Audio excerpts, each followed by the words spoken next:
Então, galera, eu acho que eu vou começar uma série nova aqui no canal com review de smartphone. Eu vou chamar de CDN Mobile, porque eu sou criativo, sabe? Não tem intro ainda, eu vou bolar, mas a ideia dessa série é trazer pra vocês smartphones de todo tipo, dos mais famosos aos mais curiosos. Começando com esse smartphone aqui, que é um dos mais curiosos desse ano, que é o Pixel 5, o smartphone da Google. Você sabe que a Google tem uma linha de smartphone, né? Ela é a empresa que faz o Android, o sistema operacional, que ela licencia para outras empresas colocarem nos smartphones delas. Empresas como a Samsung, a Xiaomi, a LG e daí por diante. Só que ela também faz um smartphone, tipo, para rodar Android, que meio que representa a visão da Google do que um smartphone tem que ter. E esse daqui é o Pixel 5, a visão que a Google tem para um smartphone em 2020. E tem duas coisas em relação a ele que são muito diferentes do que outras empresas estão fazendo aí fora. Em primeiro lugar, o corpo dele é feito de alumínio e em segundo lugar, ele não tem um processador de ponta. Exatamente, você não ouviu isso errado, ele é o celular flagship da Google, eles não fazem nenhum outro celular melhor que esse daqui e ele não tem um processador de ponta. Mas antes da gente falar do processador dele, vamos falar do corpo dele, que é feito de alumínio. Na verdade, é um corpo de alumínio com uma camada de tinta emborrachada por cima para aumentar a aderência. E isso é uma coisa bem diferente dos outros smartphones que a gente tem visto no mercado, porque ninguém mais usa alumínio no corpo. Os celulares mais baratos costumam usar plástico na parte de trás e os mais caros, vidro. Na verdade, até onde eu me lembro, a gente não vê alumínio sendo usado no corpo de um celular top de linha desde do iPhone 7S. A própria Apple abandonou o alumínio na parte de trás dos smartphones dela porque ela teve muito problema estrutural a partir do iPhone 6 e foi quando ela começou a fazer smartphones maiores. Quem lembra do iPhone 6, o primeiro celular dobrável do mundo? E ela também teve outros problemas relacionados à estrutura do aparelho até o iPhone 7. Quem lembra do Touch Disease? Que era aquela coisa que por conta da fragilidade do corpo do aparelho, a touchscreen parava de funcionar direito. E não só isso, a Apple e outras empresas também abandonaram o alumínio na parte de trás do aparelho por conta do carregamento sem fio, porque pelo menos em princípio o carregamento sem fio funciona mal ou não funciona de todo no alumínio. Bem, eu não sei que bruxaria a Google fez nesse aparelho, mas ele funciona com carregamento sem fio, apesar do alumínio, e também aparentemente ele não tem nenhum problema estrutural. Então eu não sei qual é a bruxaria que a Google fez para isso daqui funcionar com alumínio, mas é uma tendência que eu gostaria que pegasse, porque o vidro na parte de trás, convenhamos, é mais uma coisa para rachar no seu aparelho quando ele cair no chão. Esse daqui não racha. Se tiver algum problema estrutural, só o tempo vai dizer, eu ainda não consegui identificar. Mas a decisão mais radical e mais controversa também que a Google tomou em relação ao Pixel 5 é o processador. Bem, no mundo da Qualcomm dos Snapdragons, o processador mais potente que a empresa lançou em 2020 foi o Snapdragon 865, ou a versão revisada dele, que é o 865 Plus. Porém, esse aparelho, mesmo sendo flagship, o celular mais potente que a Google faz, o melhor do melhor deles, ele tem um Snapdragon 765G, que é menos potente do que o 865. Mas aí vai a pergunta: por que a Google fez isso? Por que ela decidiu colocar um processador menos potente no melhor smartphone que ela faz? Primeiro tem o preço, porque esse smartphone aqui custa $700 nos Estados Unidos, em vez dos $1.000 que a gente vê custando smartphones top de linha de outras empresas. Mas tem uma questão mais importante, porque a gente tá falando da Google, que é a empresa que faz o Android, o sistema operacional que todo mundo usa. E ela deve saber um pouco mais das coisas, porque ela, tipo, coleta informação de todo mundo que usa Android. Se você usa um celular Android, eu não sei se você viu aí os termos de uso quando você iniciou seu celular pela primeira vez, a Google coleta certas informações de uso de você. Isso quer dizer que ela tem um monte de informação sobre os padrões de uso de todo mundo que usa Android no mundo. E com base nesse conjunto de informações, ela sabe exatamente a quantidade de performance, de potência que a vasta maioria dos usuários de celular precisa. E ela decidiu que o usuário normal, o usuário médio de Android, não precisa de toda a potência que os processadores mais potentes de hoje em dia oferecem. E talvez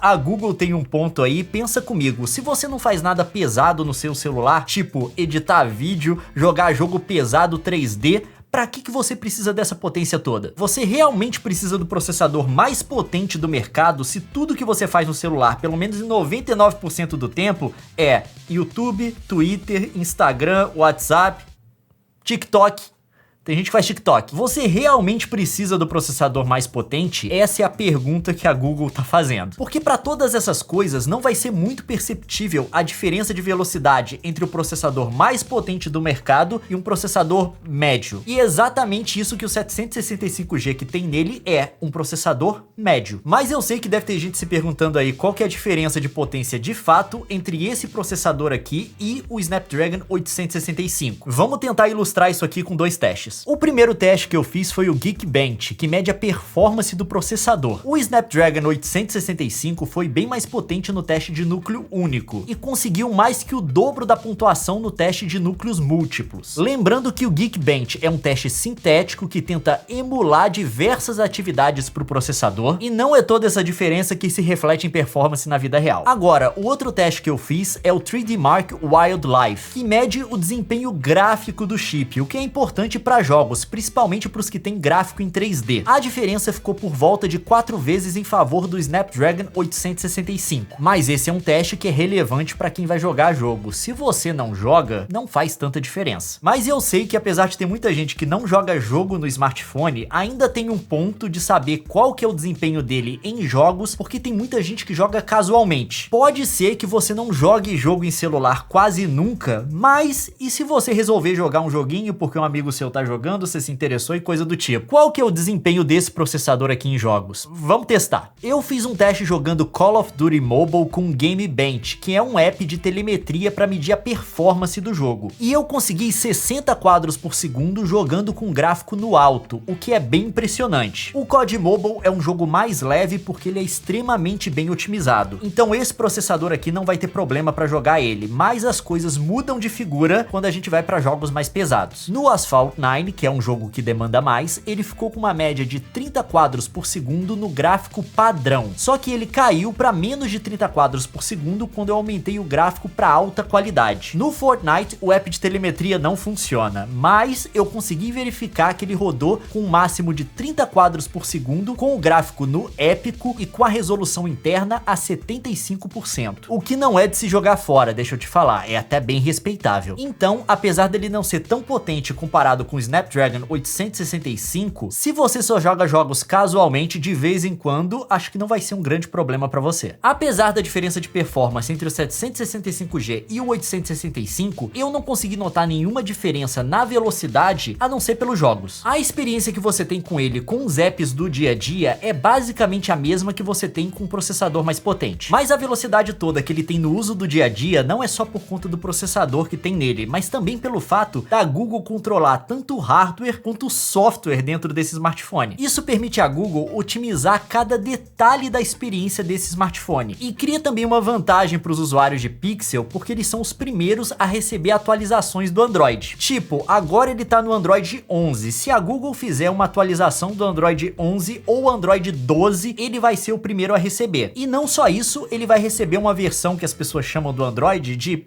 pura.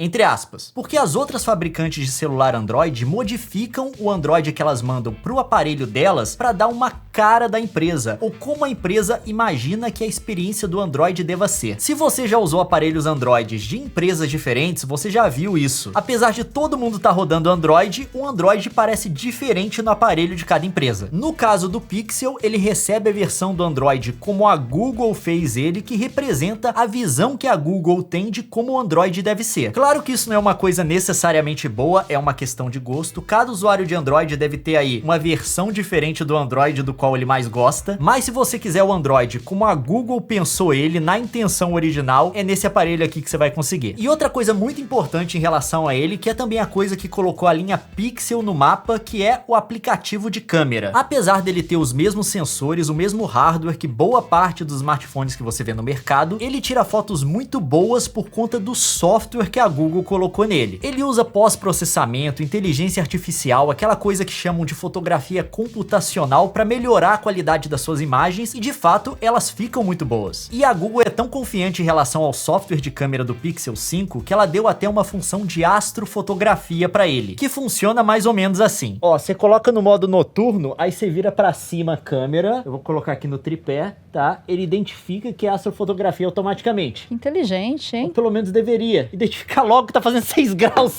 Vai demorar muito? São 4 minutos de exposição, Nilce. Ó, você vem, manda tirar, aí ele vai fazer a exposição de 4 minutos. Aí a gente corre pra dentro. Ele tá de chinelo, Brasil. Aí a gente espera no quentinho. Sai daqui a 4 minutos, tá? A sua fotografia pra vocês que nunca viram. Só que normalmente a galera tá no meio do mato, tá? Aí... Põe uma blusa! Não, mas essa é rapidinho.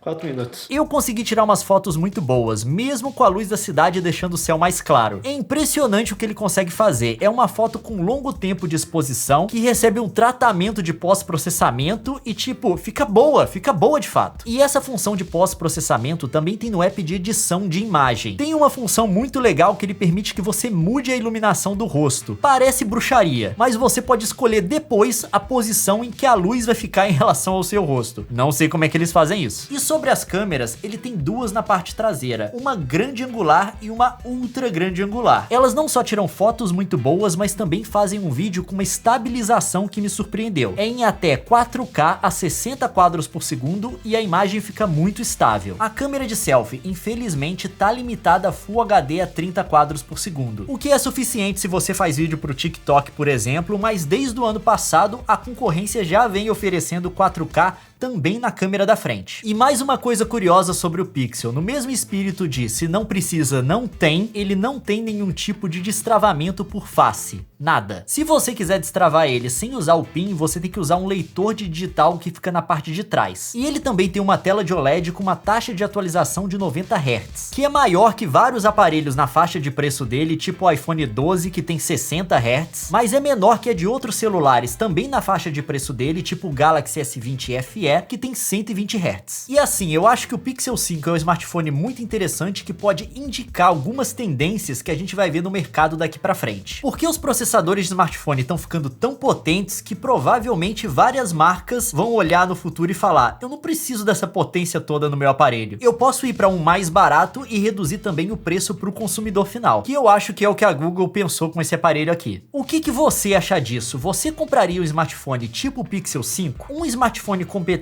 para coisas do dia a dia e também para fotos, só que com menos potência, principalmente para games. É uma coisa para qual você diria: beleza, eu acho que dá, é esse. Eu particularmente, se tivesse um celular mais potente na mesma faixa de preço de um celular desse tipo aqui, eu compraria o mais potente, porque eu tenho outra preocupação, que é com a longevidade do aparelho. Tudo bem que ele é potente o suficiente para rodar todos os aplicativos dos quais a gente precisa no dia a dia, hoje. Mas e amanhã? Ele vai continuar sendo potente? Um processador mais potente talvez te dê uma vida útil pro aparelho melhor. É isso que eu acho, mas pode ser que eu esteja errado também, que os aplicativos básicos dos quais a gente depende hoje em dia não vão precisar de mais potência, tipo, por vários anos. E aí um smartphone desse tipo pode ter o mesmo tipo de uso de um aparelho mais potente. Esse pode ser um cenário também. Mas enfim, esse foi o Pixel 5 para vocês. É o smartphone da Google. Quando a Google faz alguma coisa, a gente tem que prestar atenção, porque é a empresa que faz o Android também. E é tipo a Google. Me diz aí nos comentários o que você achou dele. Não esqueça de largar um joinha no vídeo, também de se inscrever no canal, de clicar no sininho, porque você pode estar perdendo muita atualização aí. E também tem 2 vídeos na tela agora para você escolher o próximo que você vai ver. Então vai lá. Até mais. Tchau.